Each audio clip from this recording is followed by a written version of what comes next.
no control over yourself. So there are a lot of things I'm telling you right now, you have zero control over. And you never will.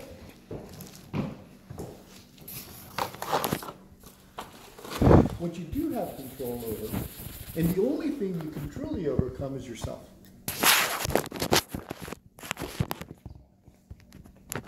And that's not easy. I know, I mean, look, we're part of Lubavitch. And Lubavitch was founded by the Alter Rebbe, who wrote all about how you would change yourself to become a better person. Thanks. It's a roadmap to Tanya. And it's not an easy roadmap.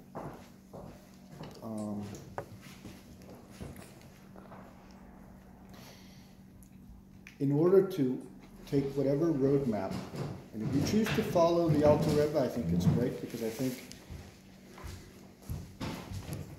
I'm a pretty smart guy. I'm not saying that to put myself or pat myself on the back. But I know what I can do and I know what I can't do. I have 2 bachelor's degrees, 2 master's degrees, and a doctorate from Harvard. I didn't do badly in the world of academia. Okay?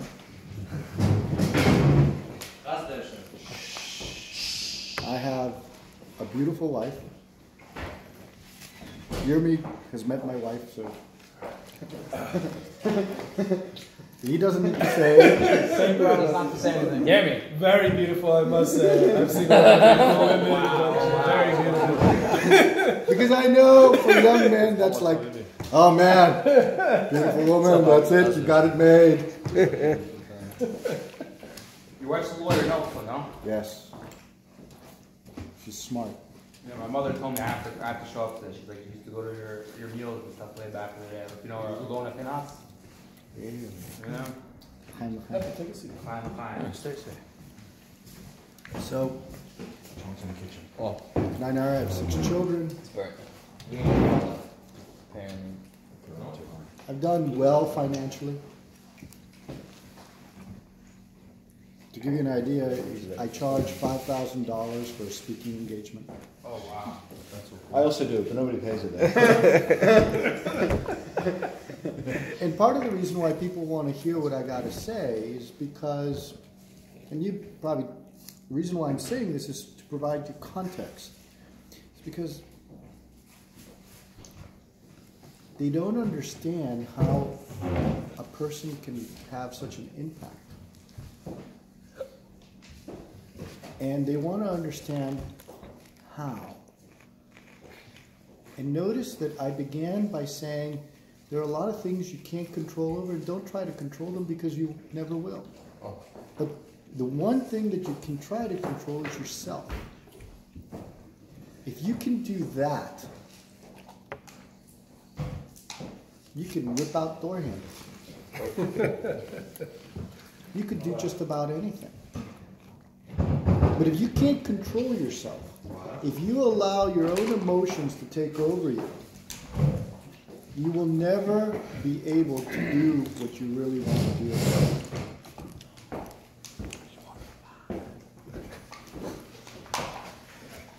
This seems basic, but it's not. This seems simple, and you know it's not. A lot of people talk, oh yeah, you gotta control yourself. The first thing, and I'm going to tell you, the first most important thing, is you got to overcome your fears. You know, I used to stutter. Really? Damn, that's hard. I used to be afraid of heights. I couldn't stand on a chair like this. Why are you shaking? He's nervous. I was scared. I would look down and I would start getting nervous. How'd you overcome it? Jumped out of planes Out of a plane? with the Army. Man, I gotta do that. I learned to slow down. Because the problem with stutterers is, number one, they lack confidence. Number two, their mind is faster than their lips. And so they're trying to get the words out, but literally they can't. And until you slow down, you can speed up. And so I learned to slow down. I learned not to be afraid of heights, to overcome my fears. Because the greatest thing that will hold you back is being afraid. And in life, there are all sorts of fears. There's fear of authority. There's fear of failure. There's fear of maybe they won't like me if I do this. Fear of not being accepted. Fear of, gee, everybody's sitting down and nobody's sitting with me. Maybe nobody wants to be my friend.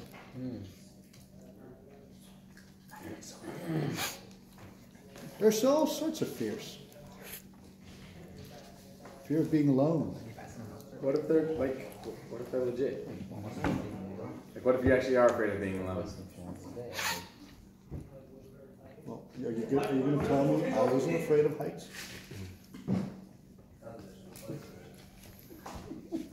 No, you were. That was a legitimate fear. Each person has their own fears. No, trust me. Everybody has their own fears. No one is exempt from that. What may make you afraid may not make him afraid. And vice versa. But you have your fears. Do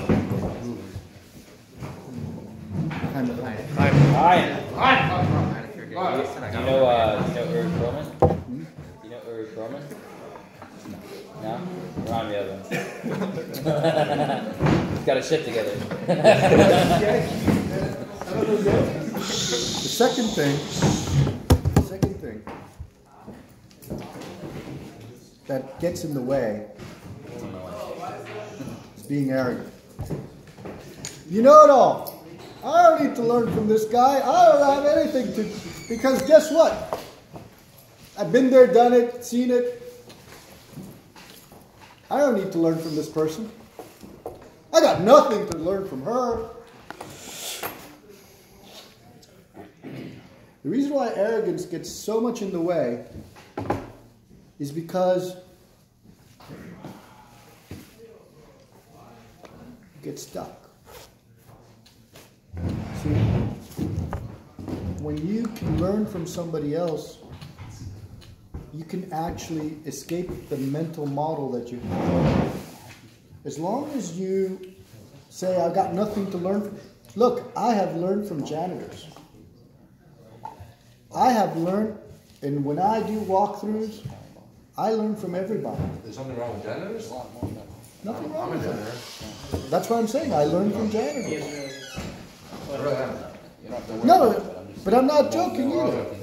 I'm saying, oftentimes people think you got nothing to learn from a janitor, and I'm saying, no, that's wrong.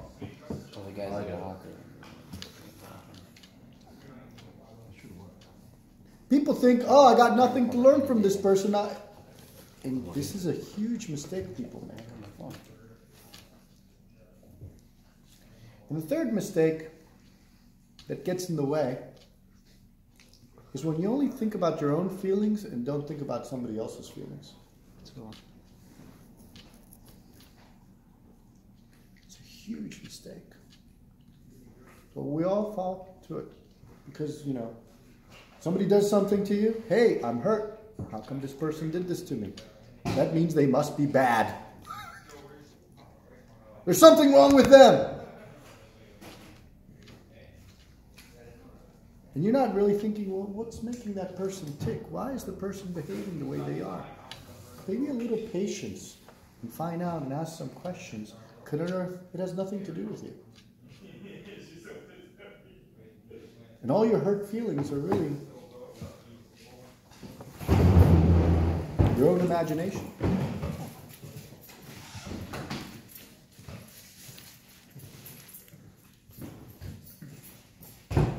See, these three things, fear, arrogance, and lack of empathy, are going to ultimately not allow you to change. Because you're afraid. Sorry, I remember one time there was I used to, in part of training, I used to put teachers through an obstacle course. Imagine that, I'm putting teachers through obstacle courses. And they have to go through, literally with ropes and 30-foot drops. Army training? Similar, but for teachers. And So the what kind teachers of were training freaking were out. Because I came from the Army and I was used to that kind of stuff, but they were like, oh my God. What kind of training is this? It was pretty serious stuff up in the For mountains. what? Because I was doing a very special program. But I might get to it. The bottom line being is that some of them never made it. They were too afraid. And no matter what encouragement we gave them, they wouldn't cross. And you know what I found out? Every single teacher who didn't cross didn't make it as a teacher. They got fired by their own fellow colleagues as teachers. Even if they're overweight and they could make it? They could make it. Yeah. There's several overweight people did make it. Yeah. Boy, they were so scared. They were so scared. You have any video? Put it on YouTube. But what I notice is fear is what's going to actually limit you. And so again, if you're afraid and you don't overcome that fear, you have just limited yourself because nobody else is making you afraid. It's your own fear. Whatever that fear is.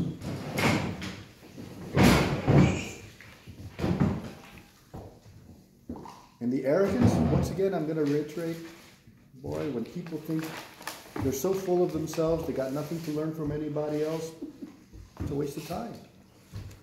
Why do I need to listen to you? Who the heck are you? What are your credentials? Even if you have credentials, you don't know me. And if you don't know me, you can't affect me. Problem is, I don't have to know Is you. it arrogance or insecurity? Some of the most arrogant people, there's nothing to do with insecurity. Because some they For some it arrogant, is. but not really. They're just insecure. They put on a facade that they're arrogant. A lot of arrogance is not real. Arrogance is Arrogance is an attitude that I don't need to learn from you. That's it. However, wherever it comes from, right. be it insecurity, right? The bottom line is, But I don't somebody feel who's like really arrogant feels like he's better than everybody else. I don't think that necessarily everybody who's arrogant feels like he's better. arrogance is I don't need to learn from you. I don't care who you are. Right. I have nothing to gain from you. I have nothing to gain from you. That's arrogance. Right. You don't exist. Whichever way you want to cut it, however way it manifests itself. The bottom line is you're not learning from it. And you're limiting yourself to what you could possibly gain from that interaction. And lastly, when people are so caught up in their own feelings, you get so caught up in your own emotions. I came because I heard we have a gangster here tonight. How's it going, Abba? Just call me an OG. I'm Abe. What are you doing? Yeah, starving. Hello, guys. Maybe have a seat. What happened to your arm? Alright, Then you gotta hit the gym. I missed the part where you cleaned up the wrong school because I want to hear about that. Mike, this is what we have for a special night? Just hot dogs? So, Arrogance, huh? There you go. look, I'm telling you this because when I talk all over the world, and I've talked all over the world, Africa, Europe, South America, Australia, I've been invited to speak all over the world, and they ask me this question: how'd you do it? What do they ask you? How do you do it? How you do what? Turn over this public school? I was the principal of one of the 12 most violent schools in New York City. Now, New York City public schools has 1,800 schools. Wow. Okay? These 1,800 schools, 12 schools comprised 65% of the crime data. Wow. This one school that they gave me was 20% of the crime data out of the 12. I was the 7th principal there in 2 years. Whoa. And so they asked me, How'd you do it? how did you turn? I got rid of major violence in 1 year by 100% and all other violence by 90%. And from being one of the worst performing academic schools in the state of New York, it started being one of the top. You weren't afraid? No, I was not. No. How'd you do it? What are you doing? It's a high school? No, it was a middle school. Middle But there were a lot of 17-year-olds there who did not want to graduate. And the reason why is because they were drug dealers and they made more money than I did. Wow. Wow. No, we're in the wrong industry. So what did you do? Oi, represent. You introduced the cane? Tell him how to do it. Tell him how to do it. Yo, what's up, buddy? What's up, bro? I haven't seen you in like a whole week. How you doing? Good. What's up, bro? Oh my gosh, am I good today? Let's go, Ab. I want to see you in action. I want to see you in action. Let's go. Yeah. What do you do? You installed fear. It's easy. Not sexual. You installed. Is this live, like Instagram Live or Facebook Live, or it's just like recording for like weird shit? What are you gonna do with it later? You're obviously a good-looking guy, I understand, but what are you Maybe gonna he's do in the with middle it of later? saying something. Come on, man. Come on. Come sit here. It's going. Well, but you know what? He's so mad. Look at his face. Because the Cincinnati Bengals are now the worst team in the AFC North. Hey, come sit here. And Pittsburgh is on top. Not always about the Yo, Amy. I'm trying Amy, this is a $5,000 speech. Relax. Whoa, that's disrespectful. Keep that. Guys, come on. Wow, how do you do it? You did it. Work You your installed- magic. Let's go. We want to see it. Rabbi, you installed fear. What do? You installed love, fear. Maybe you should take over ALIYA for First of all, there's a documentary. My share fire. I should use a vacation. It's pretty hard out. There's a Order, please, order. there's a documentary on it, right? There's a lot of stuff. I watched it. Yeah, it was very good. A documentary on him. Guys, Yeah. Send me the link. I don't remember. So Look, You Google have a YouTube. documentary, Rabbi? Yeah, on how he changed the school. So See, running with the now walkie-talkie. notice, the reason why I stopped talking is not because I'm mad. It's just I'm not going to talk over somebody.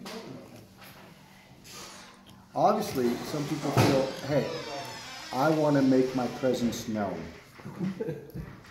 Okay, I'm fine with that. I've got zero issue with it, actually. Because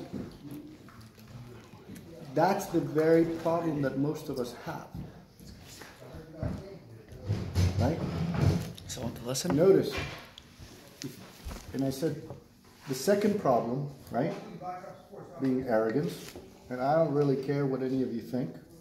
Humble person does care. Humble person will shut down and be quiet and just listen to folk, if that's what's required. It's not about me. And lastly, I care about your feelings. You may not care about mine. That's This is okay. not off limits. It's for the kitchen staff only. See? But you see, Yo, shut up. Sorry about that, Rabbi. By the way, I was in my bed. I wasn't sure if I was going to come in. I finally got to level 95 on Call of Duty. It's like a level, not like a Game Boy. It's like a level, like a rank. No. Are you supposed to be here? I thought ALIYA was for like guys my age. 95 was the rank, and I was about to leave. I was about to like call it a night and stay at home. And I decided, Maishi, put it on the group that it's a big night here. I decided to come by. So you're blessed with my presence because of Maishi. Thank you for coming. Thank you.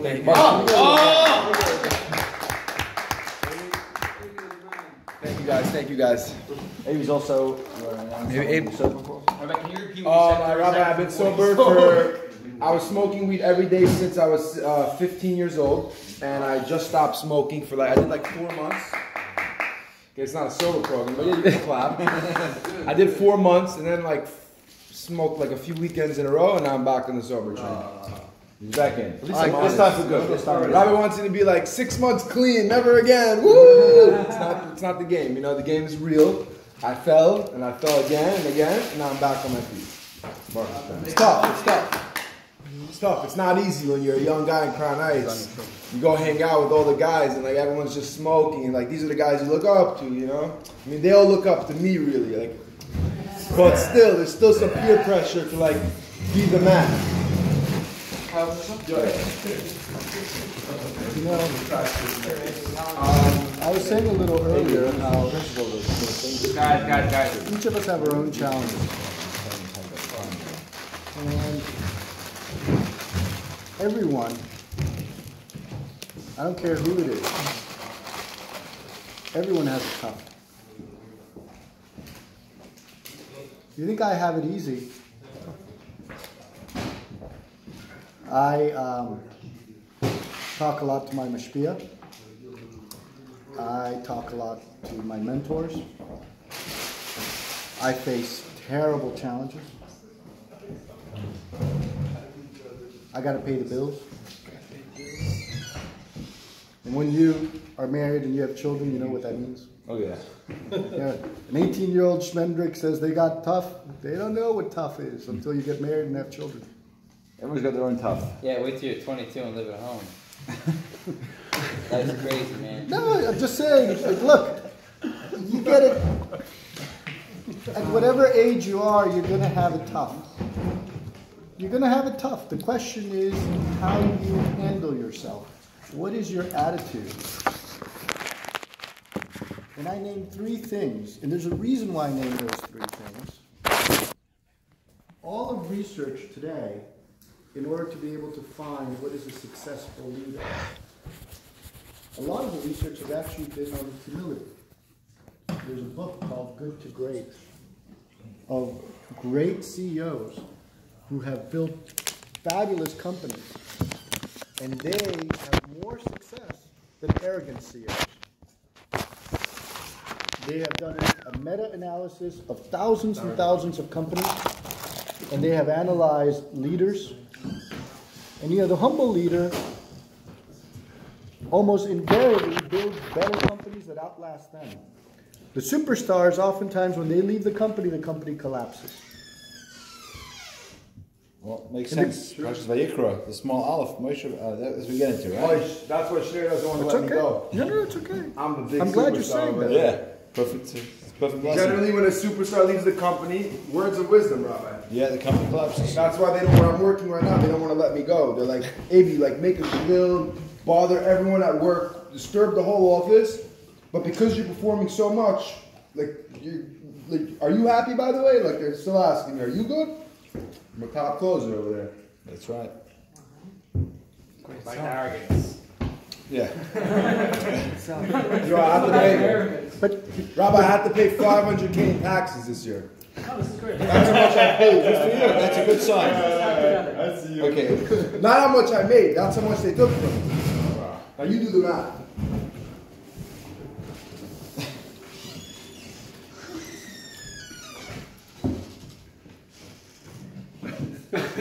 did I say more? No. All of a sudden, do I need to listen to you? That's the message. You see? But sometimes you have an obvious example, but oftentimes it's us. And we feel like, hey, I don't need to learn from this person. Why they found out that those leaders were very successful is because they build capacity in others. Repeat that. They build what in others? Capacity, ability in others. Because you see, if I'm humble, right, I want to know what your idea is. What do you think? If I'm humble, I step back and let you run with it and see how you perform and help you along the way. And so what happens is I'm actually building a lot of leaders, right, when I'm humble. Because it's not about the Shimon show, it's really about everybody. And so by collaborating with the school community, by talking with everybody, by getting everybody together. It wasn't one short Jew who changed that school. It was everybody there. Everybody pulled together. But it required humility. If I came in and said, I got all the answers, you just got to do what I tell you, it doesn't work. I began by saying, I really have never been here. I don't know what this is about. Help me, guys. Let me figure this out with you. Because you guys have the answers. You've been here. And I just listened to them, got the best ideas, gave credit where credit was due, and we moved the school forward. But if you're not humble, you're caught up in your own brilliance, and you're caught up with how awesome you are. Everybody's going to say, well, it's the Shimon show. Got no skin in the game. If he flops, it's his fault. Right? But it's natural. It's normal. Moshe Rabbeinu was known to be the most humble man. He was the smartest guy.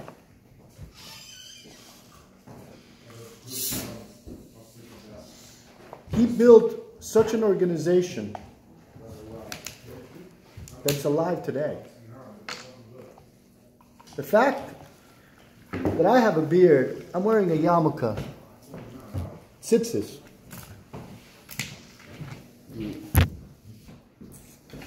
Over, what, 3,000 years. He has built something that's still going strong today. Just think about that for a moment. Yiddishkeit is an unstoppable machine. He built an organization. What, you daven with a minyan? Why? Think about that for a moment.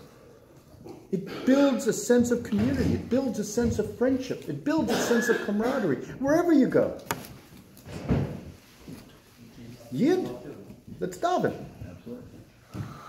I travel with my family. Sometimes we're at a park. I see a fellow Yidden. Mincha, let's do mincha. Boom, all of a sudden we got a minyan. You know, it's funny, a guy I know who's not from anymore, he said what he misses most about Yiddishkeit was minyanim. Seeing people, the community, they just come together. It's incredible. But you can, you know, I wasn't observant. I didn't grow up in an observant family. I didn't know any of this stuff. The difference that you have, the gift that you have, you don't know what you're missing, so to speak, unless you never had it. You know, a rich person takes all the richness for granted. When you're poor, you know what being rich means. When you have all the wealth of Yiddishkeit, it seems, hey, it's not worth that much because I got it all. It's being forced down my throat. It's like that poor kid who's rich, right? All this wealth that's being forced down my throat. I want to be a common person with ripped up jeans. That's why a lot of wealthy kids are walking around with ripped up jeans because they want to be common. And they like drugs. Rich kids love drugs. They love drugs. They want to be the most common of common. They're like, fuck it, I'll just be like one of those guys in high school doing drugs. That's right.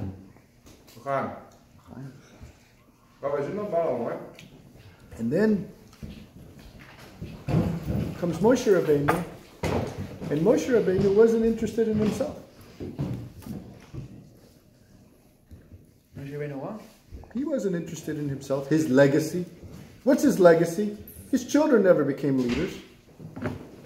You're saying because he listened to everyone, he heard what he made like. He was a total merkava to Hashem.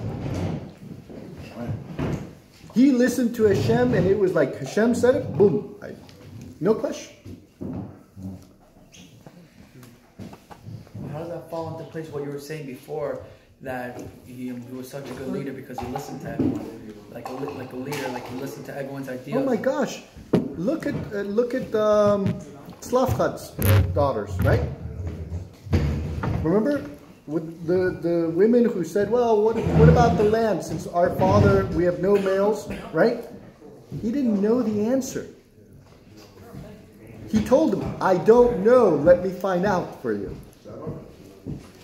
He was listening to all sorts of questions from all sorts of people. And when he didn't know something, he didn't pretend he knew. He said, I don't know. Let me find out for you. By the way, that's a sign of a wise person. When somebody asks you a question and you don't know the answer, don't give them an answer to impress them when you're not sure. Just say, I don't know. Let me find out.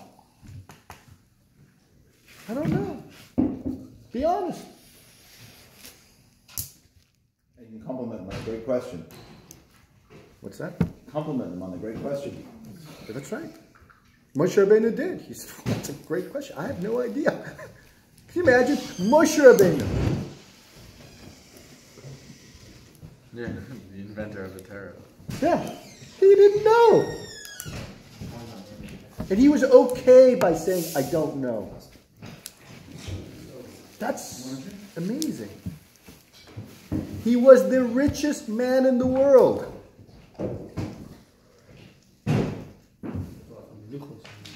Hashem said, oh, look, they're sinning. The Jewish people are sinning. Let me wipe them out. I'll make a great nation out of you. Moshe Rabbeinu said, no way. You kill them, you wipe them out, get rid of me. I don't want to be part of you. That's not the kind of God I want to believe in. That's how much he stuck up for the Jewish people, even though the Jewish people gave him so much grief. By the way, when you're a parent and you have children, and the children says, I hate you, you still have to be the adult, and you still have to take care of them. I told my parents I hate them.